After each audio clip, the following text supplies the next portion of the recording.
इससे भी किसी को समझ नहीं आती तो ये तीसरी निमोनिक ये नहीं आप लोगों को भूलेगी, बारबेक्यू एट KFC। ये मैंने पहले भी क्लास के अंदर डिस्कस की हुई थी। यहाँ पे B स्टैंड होगा backward, Q stand for QC, कि अगर QC की वैल्यू जो है वो हमारे पास से ज़्यादा होगी तो रिएक्शन किस डायरेक्शन में मूव करेगा, बैकवर्ड में।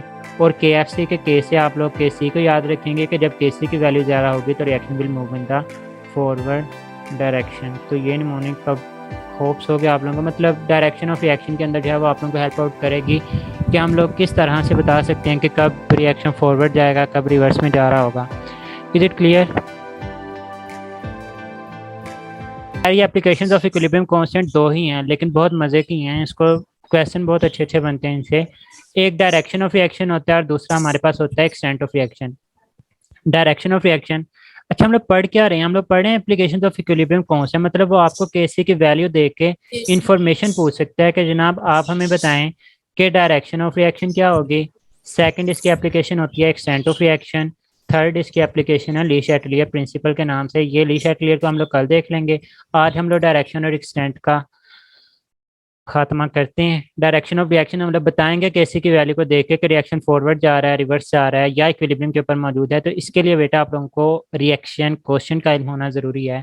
हमारी बुक ना, जो पीटीबी के बच्चे मैं उनको बता रहा हूँ कि हमारी बुक ने इसको रेशो लिखा हुआ है, लेकिन 10th क्लास के अंदर उसने QC का वर्ड इस्तेमाल किया और रिएक्शन क्वेश्चन। मैं पहले ही क्लियर कर दूं बेटा कि QC और KC दोनों का फार्मूला सेम है, concentration of product over concentration of reactant. फिर सर फर्क कहाँ पर है बेटा? फर्क यहाँ पर है कि KC is the ratio of concentration of product over reactant at equilibrium. जब रिएक्शन इक्विलिब्रियम के ऊपर हो तब आप लोग प्रोडक्ट और रिएक्टेंट की रेशियो फाइंड करें तो that will be equal to QC। लेकिन अगर इक्विलिब्रियम के अलावा आप लोग कहीं पे बिफोर अटेनिंग इक्विलिब्रियम, रिएक्शन का इक्विलिब्रियम अटेन होने से पहले आप लोग concentration of product over reactant find out करते हैं तो उसको हम लोग क्या बोलते हैं? QC। फर्स्ट ईयर की बुक इसको लिखती है रेशो, मैं इसको लिखूंगा QC। इसको बोलते हैं reaction quotient. Is it clear?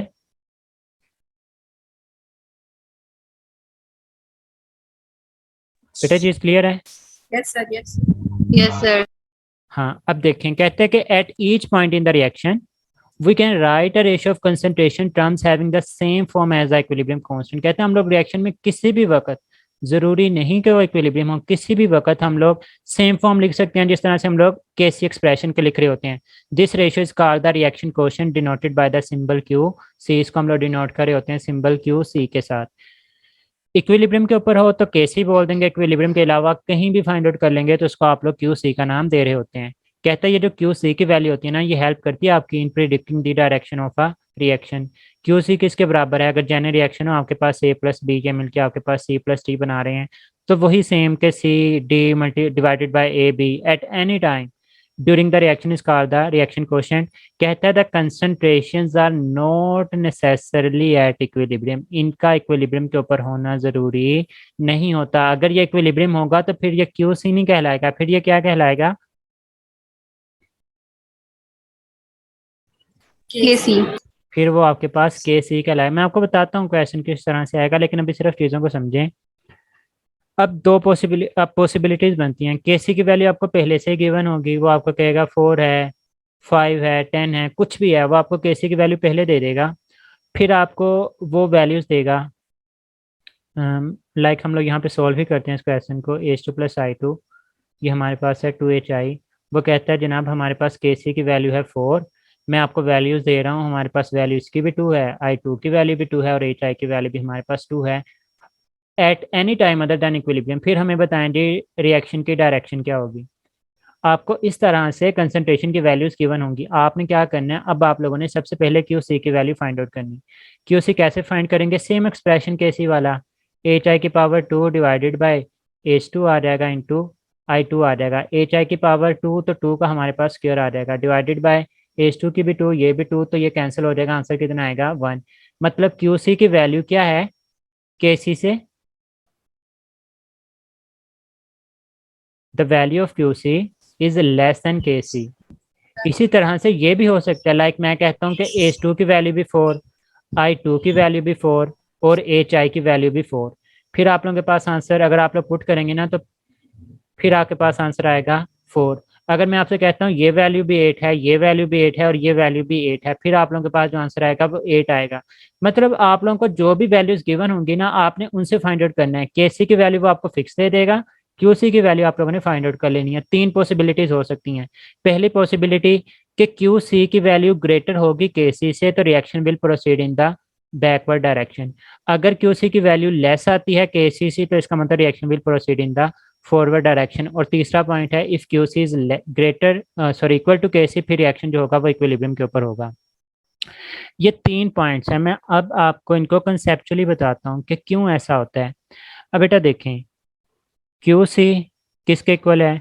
Concentration of product over concentration of reactant. QC अगर हम लोग कहते हैं कम है, तो इसका मतलब अब क्यूसी का और प्रोडक्ट की कंसंट्रेशन का आपस में क्या रिलेशन है? डायरेक्ट या इनवर्स? डायरेक्ट। डायरेक्ट रिलेशन है। अगर मैं कह रहा हूँ कि क्यूसी कम है, तो इसका मतलब प्रोडक्ट्स क्या होंगे? कम। प्रोडक्ट्स आपके पास कम होंगे। आपको इक्विलिब्रियम अटेन करने के लिए रिएक्शन में प्रोडक्ट्स बढ़ाने पड़ेंगे। और प्रोडक्ट्स कब बढ़ेंगे? जब रिएक्शन फॉरवर्ड जाएगा या रिएक्शन रिवर्स आएगा? जब रिएक्शन फॉरवर्ड डायरेक्शन में जाएगा। तो यही तो बात मैंने यहाँ पे लिखी है कि अगर क्यूसी की वैल्यू कम, तो क्यूसी का मतलब प्रोडक्ट कम, प्रोडक्ट का मतलब आपने प्रोडक्ट बनाने हैं। जब प्रोडक्ट बनाने हैं तो उसके लिए आपको रिएक्शन को फॉरवर्ड लेकर जाना पड़ेगा, तभी आपके पास जो है वो प्रोडक्ट्स बन रहे होते हैं। और अगर क्यूसी की वैल्यू ग्रेटर हो केसी से, इसका मतलब क्यूसी ज्यादा तो प्रोडक्ट्स भी ज्यादा। प्रोडक्ट्स औकात से बाहर चले जाते हैं। इक्विलिब्रियम कहता है तो मैं औकात से बाहर लेकर आता हूँ। वो क्या करेगा? प्रोडक्ट्स को कम करने की कोशिश करेगा। और प्रोडक्ट्स हम तभी होंगे जब आप लोग रिएक्शन को बैकवर्ड या फिर रिवर्स डायरेक्शन के अंदर लेकर आते हैं। तो अगर क्यूसी ग्रेटर होगा केसी से तो बैकवर्ड में, अगर क्यूसी लेस है तो फॉरवर्ड में, और अगर बराबर होंगे तो इसका मतलब रिएक्शन शराफत के साथ इक्विलिब्रियम के ऊपर पड़ा हुआ है। आप लोगों को कुछ भी करने की जरूरत नहीं है। Is it clear? Yes sir. अब वेज टू लर्न इट इसकी निमोनिक्स होती हैं। पहले तो ये आप लोग रिलेशन याद रख लेंगे कि Q is directly related with the backward direction. मतलब अगर Q की वैल्यू ज़्यादा होगी तो वो बैकवर्ड आ जाएगा, अगर K की वैल्यू ज़्यादा हो जाएगी तो वो फॉरवर्ड डायरेक्शन में। ये तो हमने पीछे भी बता दिया, कॉन्सेप्चुअली मैंने आपको बता दिया, वो आपको सिर्फ याद रखने का तरीकाकार बता रहा हूँ। अगर इससे भी आपको समझ नहीं आती, मतलब ये रिलेशन भी भूल जाता है, तो आपने क्या करना है, ये दूसरी निमोनिक है इसकी, कि आपने Q को और K को लिख लेना है। Q को पहले और K को बाद में। फिर आपने इस तरह से ये साइन जो भी लिखना हो, फिर आपने इसके दांत लगा देने हैं। इसका मतलब ये मुंह बंद करता हुआ के जो है वो क्यू की तरफ, इस तरफ की मूव करता जाएगा। मतलब क्यू था ग्रेटर, ये साइन ग्रेटर के लिए इस्तेमाल होता है ना। जब क्यू की वैल्यू ग्रेटर होगी तो दांत किस तरफ खुले हुए हैं? पीछे की तरफ, मतलब इस साइड की तरफ खुले हैं। तो इसका मतलब रिएक्शन जो होगा वो हमारे पास रिवर्स डायरेक्शन में आ जाएगा। और अगर हमारे पास क्यू होगा और के होगा और आप लोगों के पास साइन इस तरह से होगा, तो फिर हम लोग इस तरफ को दांत लगा देंगे इसके, और रिएक्शन जो है वो हमारे पास फॉरवर्ड में आ जाएगा। मतलब अगर के की वैल्यू ज्यादा है तो reaction will proceed to the right, और राइट साइड पे आप लोगों के पास प्रोडक्ट्स मौजूद होते हैं, रिएक्शन फॉरवर्ड में मूव करेगा। और अगर क्यू की वैल्यू आपके पास ग्रेटर होगी तो फिर वो आपके पास लेफ्ट की तरफ जाएगा, मीन से वो रिएक्शन जो है वो रिवर्स डायरेक्शन के अंदर जो है वो मूव कर रहा होता है। इससे भी किसी को समझ नहीं आती तो ये तीसरी निमोनिक ये नहीं आप लोगों को भूलेगी, बारबेक्यू एट KFC। ये मैंने पहले भी क्लास के अंदर डिस्कस की हुई थी। यहाँ पे B स्टैंड होगा backward, Q stand for QC, कि अगर QC की वैल्यू जो है वो हमारे पास से ज़्यादा होगी तो रिएक्शन किस डायरेक्शन में मूव करेगा? बैकवर्ड में। और KFC के K से आप लोग KC को याद रखेंगे कि जब KC की वैल्यू ज़्यादा होगी तो reaction will move in the forward direction. तो ये निमोनिक कब होप्स हो गया आप लोगों को, मतलब डायरेक्शन ऑफ रिएक्शन के अंदर जो है वो आप लोगों को हेल्प आउट करेगी कि हम लोग किस तरह से बता सकते हैं कि कब रिएक्शन फॉरवर्ड जाएगा, कब रिवर्स में जा रहा होगा। Is it clear? अब नेक्स्ट है हमारे पास एक्सटेंट ऑफ रिएक्शन। एक्सटेंट का मतलब होता है बेटा हद। हद इसके अंदर हम लोग देखते होते हैं कंप्लीशन। किस चीज को देखना है? एक्सटेंट का आप लोग ये कह लें कि डायरेक्टली रिलेशन होता है कंप्लीशन के साथ।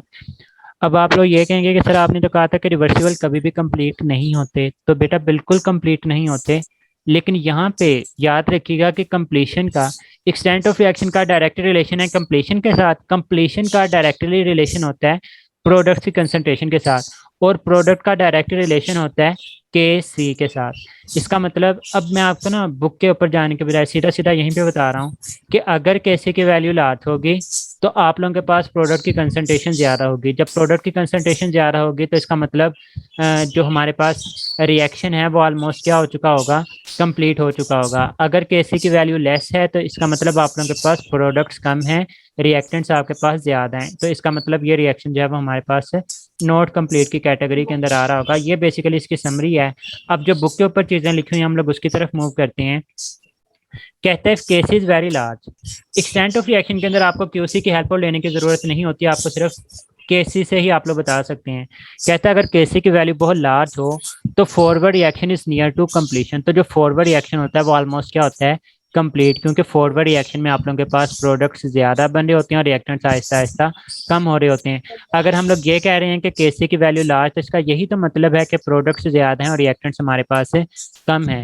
अब आपको ये दो एग्जांपल जो आपकी बुक्स डिफरेंट बुक्स में गिवन है, ये दोनों, एक तो हमारी बुक के अंदर गिवन है पीटीबी, ये दूसरी बुक्स के अंदर है, तो आपने ये दोनों याद कर लेनी है कि ओजोन का डिकम्पोज होना 10⁵55।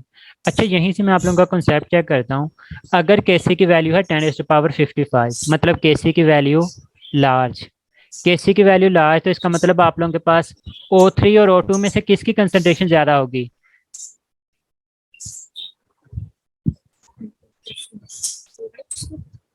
अगर केसी लार्ज तो प्रोडक्ट्स क्या होने चाहिए?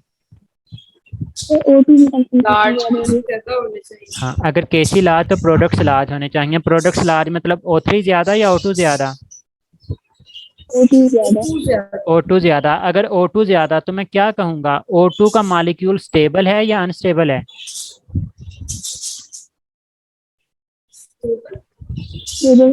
अगर O2 ज्यादा बन रहा है ना तो बेटा याद रखिएगा चीज वही बनती है जो स्टेबल हुआ करती है। O3 कम है, O3 कम होने का मतलब ये है कि O3 जो ओजोन है ये लाजमी तौर पे हमारे पास क्या है, अनस्टेबल है। अगर आप लोग अपनी बुक की लाइन पढ़ेंगे तो आप लोगों को इस लाइन की समझ आ जाएगी कि ओजोन जो है, जो ऑक्सीजन है वो हमारे पास स्टेबल है, जबकि ओजोन जो है वो हमारे पास अनस्टेबल हमें देखने को मिल रही होती है।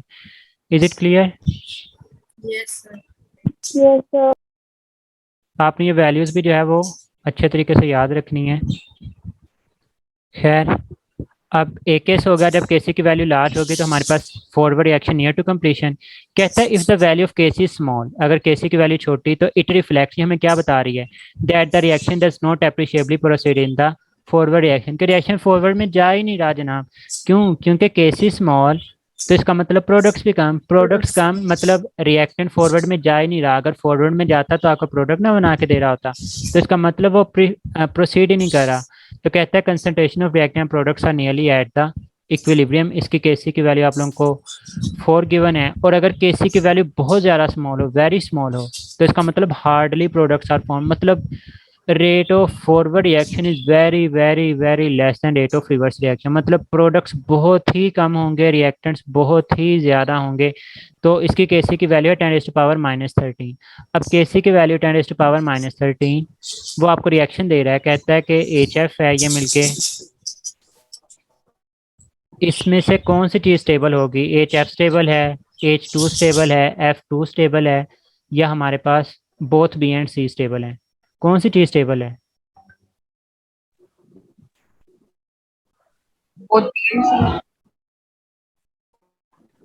बेटा देखें, केसी की वैल्यू 10⁻13 मतलब केसी की वैल्यू कम। जब केसी की वैल्यू कम मतलब प्रोडक्ट्स क्या होंगे?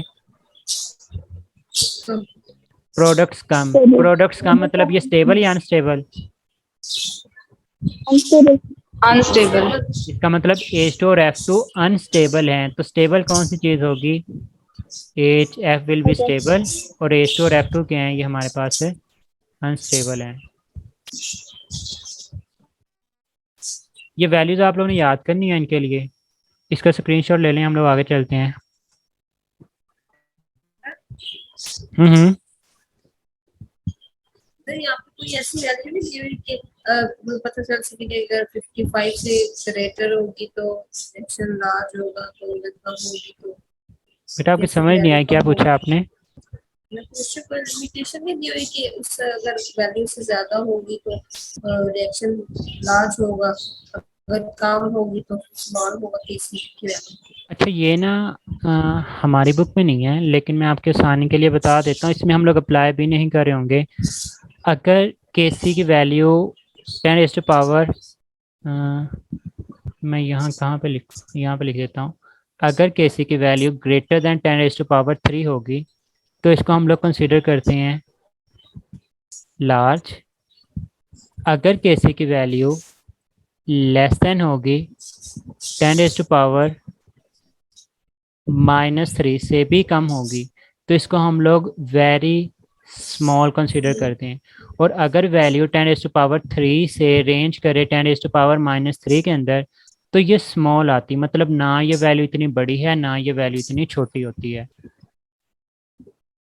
ये मैं फिर कह रहा हूँ हमारी बुक में नहीं लिखा हुआ, लेकिन पढ़ा मैंने ज़रूर है ये, तो वो चीज़ मैंने आपको बता दी है।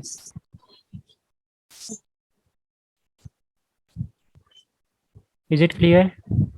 Yes sir. अब यहाँ पे देखें, जो मैं आपको पीछे बातें बता रहा था कि लार्ज केसी वैल्यू क्या इंडिकेट करती है और स्मॉल केसी वैल्यू क्या इंडिकेट करती है। अब KC is equal to product over reactant. अगर केसी की वैल्यू लार्ज तो इसका मतलब more product less reactant, small KC value mean more reactant and less product. सादी सादी बातें लेकिन बहुत समझने वाली हैं। कहता है कि लार्ज केसी वैल्यू, जब लार्ज केसी वैल्यू मतलब प्रोडक्ट ज़्यादा बन रहा है, अगर प्रोडक्ट ज़्यादा बन रहा है तो यहाँ पे प्रोडक्ट स्टेबल होगा और यहाँ पे प्रोडक्ट लेस स्टेबल होगा। फिर नेक्स्ट देखें कि अगर केसी की वैल्यू लार्ज तो प्रोडक्ट ज़्यादा रिएक्टेंट कम, जब रिएक्टेंट कम तो इसका मतलब वो लीस्ट स्टेबल है, इसी वजह से वो प्रोडक्ट बनाते जा रहे हैं। और जब स्मॉल केसी होगी तो फिर रिएक्टेंट जो है वो मोर स्टेबल है, इसी वजह से वो प्रोडक्ट में नहीं जा रहा होता है। लार्ज केसी मैक्सिमम यील्ड, बेटा याद रखें यील्ड का डायरेक्टली रिलेशन होता है प्रोडक्ट के साथ। अगर लार्ज केसी वैल्यू है तो प्रोडक्ट ज़्यादा बने, जब प्रोडक्ट्स तो पैदावार यील्ड आप लोगों के पास ज़्यादा होती है। और small KC value mean products कम, जब प्रोडक्ट्स कम तो आप लोगों के पास यील्ड भी क्या होती है, लेस होती है। नेक्स्ट देखेंगे, कहते हैं मोर इक्विलिब्रियम टाइम इज रिक्वायर्ड। जब प्रोडक्ट्स ज़्यादा बनाने होंगे आप लोगों ने तो रिएक्टेंट्स को प्रोडक्ट्स में कन्वर्ट करने में ज़्यादा टाइम लगेगा। जब ज़्यादा टाइम लगेगा तो हम लोग कहेंगे हम इक्विलिब्रियम मेंटेन करने के लिए कुछ ज़्यादा वक्त रिक्वायर होगा। स्मॉल केसी वैल्यू, प्रोडक्ट बनने ही बहुत कम है। जब प्रोडक्ट ही बहुत कम बनेंगे मतलब वो जल्दी जल्दी बन जाएंगे, जब जल्दी जल्दी बन जाएंगे तो इसका मतलब यहाँ पे हमारे पास less equilibrium time is required, कि इक्विलिब्रियम मेंटेन करने के लिए हमें कम टाइम जो है वो यहाँ पे रिक्वायर होता है। Large KC value, reaction is almost complete. बेटा मैंने ये नहीं लिखा कि रिएक्शन इज 100% कंप्लीट, मैंने लिखा ऑलमोस्ट कंप्लीट। 100% रिवर्सिबल कभी भी नहीं होते। और ये मैंने लिखा रिएक्शन नेवर कंप्लीट, क्योंकि कंप्लीशन का डायरेक्टली रिलेशन होता है किस चीज़ के साथ, प्रोडक्ट के साथ। जब लार्ज केसी वैल्यू तो प्रोडक्ट ज़्यादा बने हैं, जब प्रोडक्ट ज़्यादा बनेंगे तो वो रिएक्शन ऑलमोस्ट कंप्लीट हो जाएगा। अब लार्ज केसी वैल्यू प्रोडक्ट ज़्यादा बने हैं, प्रोडक्ट ज़्यादा बने हैं मीन वो स्टेबल हैं। स्टेबल हैं क्यों स्टेबल हैं, क्योंकि इसके जो बॉन्ड्स होंगे वो स्ट्रॉन्ग होंगे as compare to the reactant one. तो स्मॉल केसी में बॉन्ड ऑफ प्रोडक्ट वीक, और हम लोग जब लार्ज केसी वैल्यू तो वहाँ पे वीक के रिएक्टेंट्स के बॉन्ड जो हैं वो वीक होते हैं, इसी वजह से ये अनस्टेबल होते हैं। जबकि प्रोडक्ट से बॉन्ड हैं वो स्ट्रॉन्ग होते हैं और इसी वजह से हमारे पास स्टेबल होते हैं। जबकि स्मॉल केसी वैल्यू हो तो bond of products are weak, जब वीक हैं तो टूट जाएंगे, मतलब बॉन्ड ऑफ प्रोडक्ट्स अनस्टेबल, और रिएक्टेंट स्ट्रॉन्ग है तो मतलब ये हमारे पास से स्टेबल बॉन्ड होते हैं। Is it clear? Yes sir. चलिए अब जल्दी से ना, ये Yes, sir. क्वेश्चन है, लास्ट क्वेश्चन ही है, इसके बाद हम लोग खत्म करेंगे। कहता है केसी वैल्यूज आप लोगों को गिवन है। मेरा पहला क्वेश्चन कि किस वैल्यू के लिए हमें more time of equilibrium is required.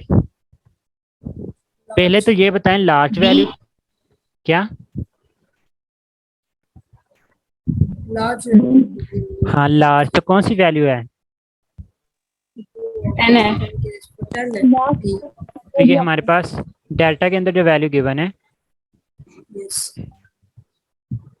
फिर नेक्स्ट मेरा आपसे क्वेश्चन है कि लेस इक्विलिब्रियम टाइम किस में रिक्वायर होगा। तो वो सबसे कम वैल्यू में होगा, और वो कौन सी है, बीटा। मैं आपसे पूछता हूँ कि मिनिमम प्रोडक्ट किस में प्रेजेंट है।